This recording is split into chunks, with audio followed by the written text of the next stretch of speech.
ओम आदित्याय नमः। ओम घृणी सूर्याय नमः। ओम भास्कराय नमः।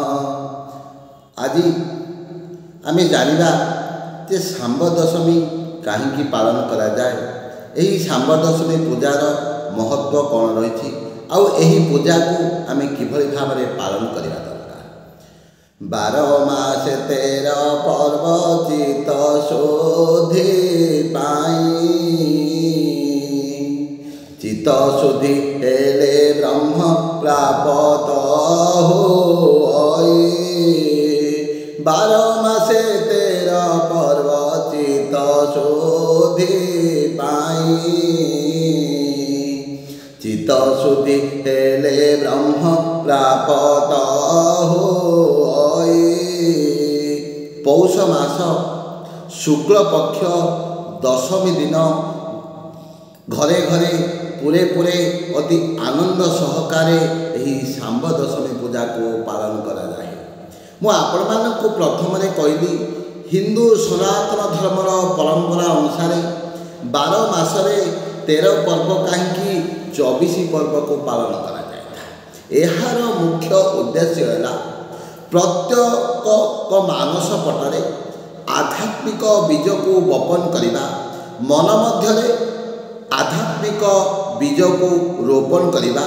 मन को निर्मल करी भगवान चरणारविंद में समर्पण करदेवा है हिंदू सनातन धर्मर परंपरा।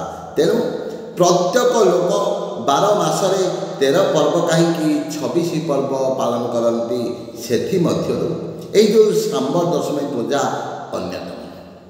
यही सांब दशमी पूजार मुख्य उद्देश्य है भगवान सूर्य को पूजा कराए।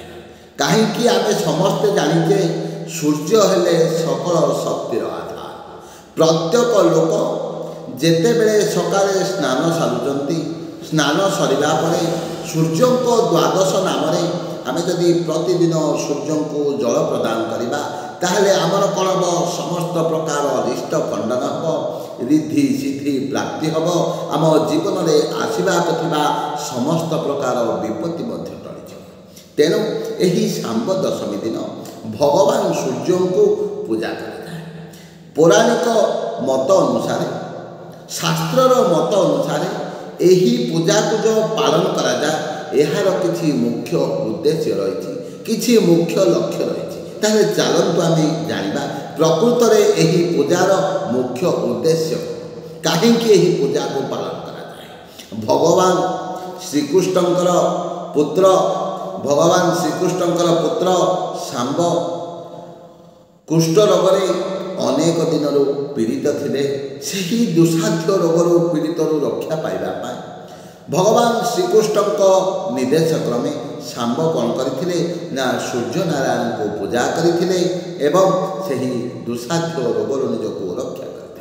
यार फलस्वरूप आज समस्ते कौन करती सांब दशमी दिन भगवान सूर्य नारायण को पूजा करती। कहीं ना भगवान सूर्यंकर जदि घर उपर आशीर्वाद रहा घरटी सुख शांति चलो। तेणु से दिन ठारू यही सांब दशमी पूजा को घरे घरे अति आनंद सहकारे पालन करा। यही पूजा दिन कौन करती ना 3टी पर्याय पूजा होता है। प्रथमतः सकाल स्नान सारिबा परे भगवान सूर्य को जल अर्पण करा जाए। ओम आदित्याय नमः। ओम भास्कराय नमः। ओम घृणी सूर्याय नमः। एभली सूर्य को द्वादश नाम प्रथम स्नान सरिबा परे सूर्य नारायण को जल अर्पण करा जाए। द्वितीयतः कौन खोला जगार हो नचेत घर छात उपरे हो नचेत जो आम माँ तुलसी देवी को पूजा करते जदि खोला जगह अच्छी से जगार गोटे सुंदर झोटी अंकन करा जाए। अंकन कर सारा पर झोटी काटी सुंदर चिता दे प्रथम सका कौन करा जाए ना किछि फल किछि पना किछि लड्डू भोग करा जाए भगवान सूर्य को अर्पण करा जाए। परे घरर समस्त सदस्यता को ग्रहण करिथांती। ये है प्रथम पूजा। द्वितीयतः मध्याह्न समय खीरी बड़ा आड़िशा नान्य अनान्य विभिन्न प्रकार ମିଠେଇ ପ୍ରସ୍ତୁତ କରି ଭଗବାନ ସୂର୍ଯ୍ୟନାରାୟଣଙ୍କୁ ଅର୍ପଣ କରାଯାଏ। ଅର୍ପଣ କରିସାରିବା ପରେ ଘରର ସମସ୍ତେ ପିଲାମାନେ ବସି ତାହାକୁ ସେବନ କରନ୍ତି। ଆଉ ଗୋଟିଏ ପ୍ରଥା ରହିଛି, ଏ ଯେଉଁ ପୂଜା ଭଗବାନ ସୂର୍ଯ୍ୟଙ୍କୁ ମଧ୍ୟାହ୍ନ ସମୟରେ ଅର୍ପଣ କରାଯାଏ, ପ୍ରାୟତଃ ବାଇଗଣ ପତ୍ର ନଚେତ୍ କଦଳୀ ପତ୍ରରେ ଭଗବାନ ସୂର୍ଯ୍ୟନାରାୟଣଙ୍କୁ ଅର୍ପଣ କରାଯାଇଥାଏ।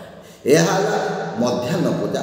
ସନ୍ଧ୍ୟା ସମୟରେ ସୂର୍ଯ୍ୟାସ୍ତ ପରେ ପୁଣି ବଢ଼ା ପୁଣି ନଚେତ୍ ଚକୁଳି କିମ୍ବା ପୋଡ଼ପିଠା ପ୍ରସ୍ତୁତ କରି ସୂର୍ଯ୍ୟନାରାୟଣଙ୍କୁ ଅର୍ପଣ କରିଥାଏ।